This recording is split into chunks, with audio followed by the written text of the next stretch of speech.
Brody sih. Yang targetnya untuk ngedive-in ke arah seorang Parsha. Parsha ya? Masalahnya ini dijaganya depannya banyak nih. Tapi Ruby, itu dia Ruby.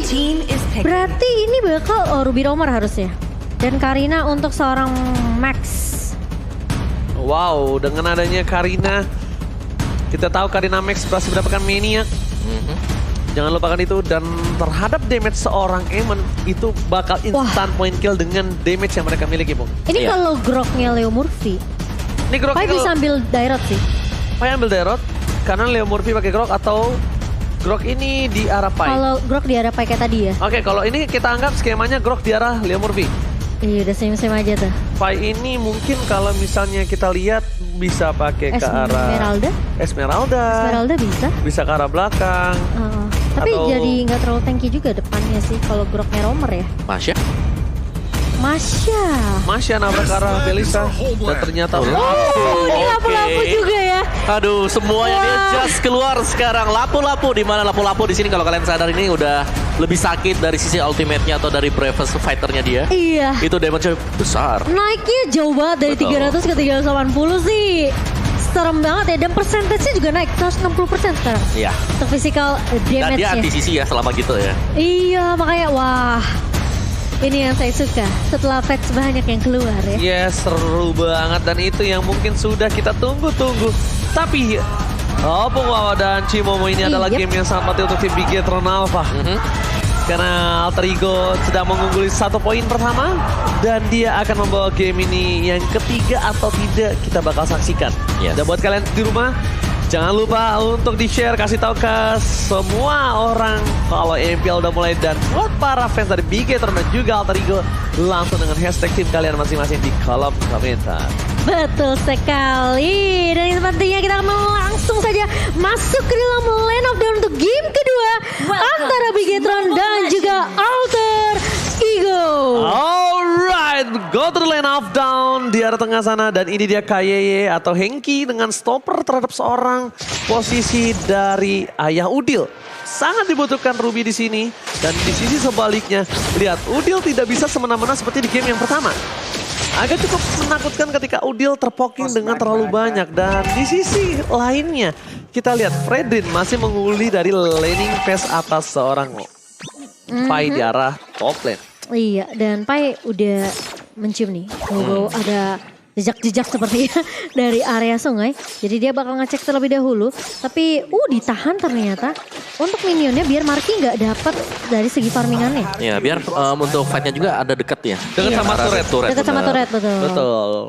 Di sisi sebaliknya, dari kedua belah jungle Bigetron dan juga Alter Ego, mereka masih aman. Karena dari sini posisi dari tim Alter Ego dengan agresif yang mereka miliki, mereka belum punya damage untuk bisa melakukan team fight. Mereka butuh level 4, butuh wall charge, butuh feather restrict, mereka butuh brave factor juga. Jadi so far, dan ini dia lagi kembali dengan posisi yang sama. Sama ya, sama seperti game pertama, 2 suara untuk Bigetron dari Oji dan juga Mirko. Sementara kita akan melihat Alter Ego apakah bisa mengamankan 2-0 mereka nih. Ini dia, sebentar lagi akan mencari sedikit surprise attack yang akan dilakukan oleh para pemain dari tim Alter Ego. Dapatkan! Ini dia, surprise attack! First blood didapatkan oleh Sally Boy dan Mirko Boy dari bottom lane. Harus coba dibuka busnya oleh seorang Hengki again. Harus dibuka lebih terang lagi. Posisi yang cukup berbahaya untuk dari tim Bigetron Alpha melihat Melissa. Ini menjadi salah satu hero memang favorit dari Marky. Tapi Brave Factor di atas bakal coba dipaksa. Messi dari Belanda, pakai Penetrate Strike again. Berhasil mengamankan objektif Udil 2 kali. Secara berturut-turut di 2 game yang berbeda. Objektif yang sangat penting diamankan. Sebelumnya Lord. Iya. Sekarang Turtle. Sekarang Turtle ya. Apalagi kemudian. Oke, tapi jangan lupakan ini agak berbeda ya dengan game yang pertama. Di mana ini Alter Ego dapetin point kill, dapetin objektif juga. Nah makanya ini jadi awal yang manis sebenarnya untuk Alter Ego. Berbeda dari game yang pertama ya. Bigetron Alpha mereka seakan-akan ditutup pergerakannya nih. Ki, di Walchas langsung begitu saja terkena stun, dan Ki seperti akan tumbang tuh, dapat memori dari seorang Nino di sini. Membuat Ki hilang begitu saja di area bawah. Derby STM, tim fight tanpa henti. Benar-benar dikumandangkan oleh kedua tim yang sedang bermain kali ini. Moreno sama-sama punya wall charge, tapi yang harus diperhatikan dari tim Bigetron Alpha adalah mereka gimana caranya men-secure Marky sampai mid to the late game. Sedangkan Alter Ego, mereka udah harus mulai ngebully dan bener-bener ngemakan Marky yang berada di posisi under. Ini Marky bener-bener makan untuk Leo Murphy, Parse ada makan Nino. Eamon kita lihat tadi, stacknya nggak banyak. Tapi hilang. 6 cukup sih kalau memang udah separuh HP ya. Iya. Apalagi kalau memang bisa dicicil dengan Slayer Charge-nya. Iya, dari eksekutor aja ya Betul. sebenarnya dari Sally Boy. Tapi kali ini lihat pergerakan dari Alter Ego Sport, mereka nggak berhenti bergerak loh Sally Boy-nya. Lihat kali ini bakal ngesan ke arah Max. Dan Maxil tiba-tiba lagi nyebrang di area sungai, tumbang oleh pemain-pemain Alter Ego Sport. 2 kali tumbang, Ji. Poinnya adalah Udil fast respon. Kedua Feather Strike, ketiga buff turtle yang di tangan dari Udil. Membuat burst damage cukup besar. Tapi kali ini bakal ada team fight tambahan. Saya benar ke boy. I'm a Feather the Beast. One shot dibalas dengan one shot. Membuat 1 poin tambahan dari bottom lane. Untuk para pemain dari tim Alter Ego. Lagi dan lagi mereka menggerogoti. Tidak ada team fight. Tapi mereka nge-pick off 1 demi 1. Ronafat Memory setidaknya membuat Nino bertahan di arah leadingnya. Pai udah punya 1 buah Bloodlust X. Sally Boy the Miracle Boy. Ini dia. Sally Boy serem banget sih, Ji. Ini dia sebenarnya benar-benar menjadi pangeran berhantu yang berada di Land of Dawn yang bisa nge-pick up Melissa kapan saja. Ya, ini Serem gak? ya udah ada serem deh Cik. Tapi balik lagi memang kalau minimapnya sepi, gak ada Amon itu serem. Untuk kita marksman atau sebagai gold laner ya. Nah, karena yang ditargetkan nih sesuai yang Oji bilang, Marky-nya nih bakal jadi makanan enak banget buat Amon ya. Dan sekarang dia udah punya Genius One. Jadi penetrationnya, damage ini bakal sakit banget. Karena kalau menurut aku pribadi, Marky ini bakal bisa survive di mid to the late game. Itu bahaya banget. Kenapa? Posisinya tadi, kalau mungkin mereka punya ada beberapa orang hero ke dalam, ini mereka akan mengandalkan Leo Murphy. Sally Boy masuk ke dalam, dia single target, ingat. Siapa yang dituju? Dan I'm offended keluarkan Sally Boy. Oh, full of damage Moreno. Wacas dibalikan kembali. Udah mulai masuk semua damage tapi ternyata Zorizo berhasil mentap. Sally Boy dan mereka Boy terperangkap di depan sana. Membuat permainan tim Alter Ego harus kehilangan jungle mereka. Iya. Sebaliknya surprise attack by Brave Fighters. Kali ini nampaknya belum bisa mendapatkan poin tapi mengagetkan para pemain dari tim Bigetron Alpha. Iya, dan kali ini Max bakal berfokus untuk mendapatkan objektif turtle terlebih dahulu. Sementara memang tadi inisiasi yang bagus dibuka sama seorang Kia. Dia langsung flicker dengan menggunakan 1 buah Emo Bandit. Itu connect-nya langsung ke arah seorang Sally Boy. Dan di follow up cepat. Ini yang mau kita lihat dari Fredrin Zorizo. Tahunnya ya tadi ya. Langsung manggil ya kan dengan Energy Eruption tadi dari Fredrin. Tapi ya tadi Bigetron Alpha mereka tuh ada 4 orang, sedangkan 3 dari Alter Ego. Dari gue rasa Alter Ego tadi memang mereka masih belum siap aja dan cukup kaget tadi dengan pergerakan yang dilakukan, dan itu yang harus dilakukan oleh Bigetron Alpha. Mencari sisi kosong yang memang nggak bisa terlihat oleh Alter Ego. Alright, di sisi sebaliknya Fredrin nggak bisa menahan damage yang cukup banyak, magical dan juga physical di arah top lane.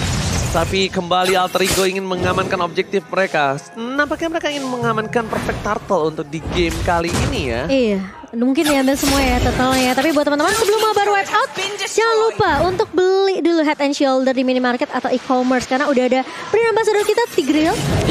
Yang bersiap untuk memwipe out ketombe-ketombe kita. Betul banget, dan makin wangi dan juga segar. Tapi informasi telah diberikan di mana Leo Murphy tidak ada watch charge. Ini tim fight bakal sangat dipaksa oleh tim Bigetron Alpha.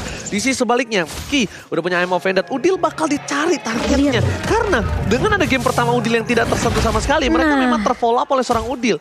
Inilah saat mereka untuk membalikan keadaan dengan adanya Udil yang di stop. Tapi jadi bahaya juga gak sih Ji kalau terlalu berfokus sama Udil? Betul, kenapa? Backline dari Bigetron Alpha bebas banget. Sedangkan Pai, damage burst Brave Factors yang dibilang sama Opung Wawa. Sally Boy juga tidak terdeteksi di mana keberadaannya. Tapi kali ini masih mencari stuck di mana perbandingan ada 1 bakal dapatkan. Sally Boy dan mereka Boy gak tertangkap dan dibalaskan kembali oleh Pai. Brave Fighters memecah belah tim fight yang dimiliki dari tim Bigetron Alpha. Malah dibalik sebaliknya dari Udil. Kali ini akan coba dapetin 1 poin tambahan atas Zorizo tanpa ada cover dari Bigetron Alpha. Tim fight terpecah belah membuat Bigetron mereka menjadi robot keping-keping kecil, bukan menjadi robot Megazord nampaknya kali ini. Iya, lihat ya seberapa lama mereka stay di area sungai sampai akhirnya mereka bisa nungguin satu. Tapi kali ini lihat dia remitnya dari seorang Ki terkena endless start. Iya, Tonapar Memory pun langsung dibawa oleh seorang Nino, mencicil ke arah seorang Marky dan dipaksa mundur semua pemain-pemain dari Bigetron Alpha. Dan tahu nggak, Leo Murphy save the day untuk Udil. Udil itu pengen ditarik sama seorang Henki. Udil itu pengen di stop permainannya. Tapi ternyata dengan adanya wall charge, Udil fokusin Pedang Estek ke arah seorang Ki. Damage masuk, bahkan Nino ngebantu dengan basic attack yang membuat seorang Ki gak bisa bertahan di depan sana. Ini jadi udah kelihatan ya, Alter Ego bener-bener mereka tahu Bigetron ini pengen memprioritaskan Udil tumbang Bener, duluan. pengen dimakan Udil ya? Iya, makanya coverannya bagus banget. Semua lihat positioning dari Udil pun masih sangat amat baik. Tapi buat teman-teman yang lagi nobar, jangan lupa untuk order GrabFood dulu nih. Lagi ada diskon sampai 90%. Langsung aja scan QR code di bawah sini. Tapi posisi di sini, Marky udah mulai datang ke lane of dawn untuk team fight. Ki terlalu dalam. Nampaknya belum bisa terlalu dalam karena dia makin lebih dalam lagi. Ini kan berbahaya untuk dia. Pai terdeteksi di bus sebelah kiri membuat para pemain dari tim Alter Ego yang akan memaksa tim fight di arah Lord yang selanjutnya. Objektif game ini dimenangkan Alter Ego hanya dengan satu buah turret di arah top lane. Dan itemnya Opung Wawa. Yes, ini positioning Udin yang memang sangat-sangat merepotkan sekali. Dengan item yang baru ada Clock of Destiny dan juga Lightning Trencher. Dan setelah itu dia bisa ke Defend Glaive. Mungkin sama seperti game yang pertama. Dan juga sudah ada Heptasis bersama dengan satu buah Melvic Round. Ini adalah physical penetration full untuk Nino. Jadi burst. Tadi kita lihat emblem mereka juga penetration semuanya. Jadi bahaya banget kalau Bigetron Alpha mereka gak punya item defense. Dan sementara item defense-nya hanya dipegang oleh Fredrin sejauh kita melihat bersama dengan Ruby. Nino ini udah kayak banget 7.000 gold loh. Dia pegang sendiri. Dan dia udah punya 2 attack penetration yang seperti Ko bilang. Tapi kali ini Alter Ego mereka bakal berfokus untuk melakukan inisiasi ke area Lord terlebih dahulu. Sementara di area depannya bakal dijaga oleh 2 kesatria kita yaitu Pai dan juga Leo Murphy. Tapi sementara ini kayaknya Alter Ego mereka juga mulai masih bisa dibilang ketar-ketir sih. Karena Ki ini bisa kasih surprise attack. Iya. Karena bukan hanya Ki surprise attack, tapi ini dia Udil ditutup one shot. Fokus karena Udil ditumbangkan dan bahkan Celebrity Miracle Boy harus mundur karena belakang Fighter membuat seorang Pai masih bertahan. Nino flicker digunakan. Jonathan Memori akan berhasil melakukan looking for Savage. Apakah Nino berhasil mendapatkan Savage-nya? Tapi karena yang salah, satu basic attack terakhir dan diambil oleh Celebrity Miracle Boy. Hampir savage dari seorang Nino. Ketika Udil tumbang, ini udah kita bahas sih. Bigetron Alpha mereka terlalu berfokus sama Udil sampai mereka nggak tahu backline-nya Nino dan Celiboy itu free banget. Numbangin Marky duluan, terus disusul dengan seorang Ki. Ini bahaya banget nih. Masalahnya bagus banget Nino, dia pakai flicker pas banget di saat dari seorang Marky di luar dari go away. Ya, go-nya udah ditinggal di belakang. Udah ditinggal di belakang. Karena kalau tadi misalnya Marky masih di dalam go itu cukup berbahaya untuk seorang Nino. Dia bakal ngeluarin soft skillnya dengan sia-sia. Tapi kali ini Nino kalkulasi yang tepat berhasil mendapatkan minion. Almost savage. Gila sih. Ini Iya. di fight Nino-nya bebas. Dia punya Athena. Dia masih buy one sama seorang Marky. Dikejar. Lihat Di flicker. keluar dari satu buah go away. Dan untungnya Ki gak nyetop Nino untuk melakukan basic attack. Karena bisa di stop sebenarnya dengan down run walking. Kalau kamu sadar itu tuh ketika dia main basic attack bisa di stop. Oh wow, tapi gila sih itu kalkulasi dari Nino sih yang luar biasa menurut aku. Dia tahu Melisanya udah go away, dia langsung flicker cari, kejar Markinya. Tapi kali ini lihat dari Sorizo mencoba untuk menahan di garda depan ya. Lordnya sudah mulai berjalan ke area atas yang bakal digiring sama seorang Pai. Tapi ini aku punya opini pribadi, aku nggak tahu kenapa. Dari Fredrin ini sebenarnya adalah hero yang kuat, tapi kayaknya dari Sorizo dia dengan tipikal hero yang mobilitas tinggi nggak sih? Dia cutting mainannya, laning phase-nya. Tapi kali ini mungkin di game 2 game kali ini aku ngeliat Sorizo tidak bermain perannya, tapi watch out dikeluarkan. Kayak terperangkan dapatkan Horrified Memory. Membuat Ki kehilangan semua kenangan-kenangan yang dia miliki dan bahkan harus tumbang di depan sana. Dan ini menjadi kayak Sorizo doang yang bisa diandelin sama mereka untuk nahan depan ya. Iya nggak sih? Sadar gak sih kalau misalnya kamu ngelihat Sorizo itu gameplaynya untuk laning phase, cutting. Sekarang dia dengan adanya Fredrin nggak bisa. Tapi sebelum team fight Moreno membalaskan Pedal Strike dari seorang Udil, gak tergapai dan masih bisa di-clear Opung Wawa. Menurut aku ya, kalau Fredrin ketemu sama yang hero tipikal ada sisi banyak itu susah sih kok. Setuju sih, dia nggak terlalu tebal juga sebenarnya karena dia item dependent ya. Iya, plus bukan ada dari atributnya dia sendiri. Plus ada hero range kan, Udil, Farsia yang bisa di-kill dari depan. Tapi ternyata Nino tiba-tiba terculik begitu saja. Kali ini kita bakal coba untuk membalaskan tim fight-nya. Dipaksa kali ini tapi Alter Ego hanya dengan kehilangan seorang Nino. Tentunya mereka masih respect dengan keberadaan seorang Marky dan juga seorang Max sehingga mereka tidak mau paksain tim fight-nya. Sementara item di 12 menit kita nih kok. Yes, Pai dengan satu buah Bloodlust dan ada Oracle bersama dengan satu buah Blade Armor juga. Jadi sudah cukup dengan satu buah Bloodlust X. Domi Ice akhirnya selesai untuk Ki karena dari tadi kita melihat Ki ini selalu di all in oleh pemain-pemain Alter Ego. Tadi bahkan ada tahun 4 memori, ada Endless Shot ke arah dia juga, dan full damage item untuk Max. Berarti dia memang sakit tapi dia cukup tipis juga. Jadi harus berhati-hati dengan serangan yang dilakukan oleh Feather Airstrike. Alright, tapi kalau misalnya posisi dari Melissa ini menurut aku masih berada di dalam posisi terancam. Dia nggak ada satu batin akhir. Sorry, satu perangkat depan sana, watch out telah dikeluarkan. Udil dia tahu dia nggak bakal keluarin Feather Airstrike karena sangat berbahaya untuk dirinya. Kayaknya Feather telah dikeluarkan, ini saja Udil bersinar. Dan langsung Feather Airstrike dibalikan kembali ke ada Marky versus everybody can do it. Dan Max tersisa seorang diri. Kembali, ini bencana untuk Bigetron Alpha. One strike pose, Alter Ego ingin memasangkan kemenangan, ingin memasang kehendak. Fokus karena best turretnya, Max gak bisa melakukan apapun. Retribution hanya untuk 1 minit dampakan. Fokus karena best yang dimiliki dari Nino. Alter Ego mengamankan 2 poin penuh.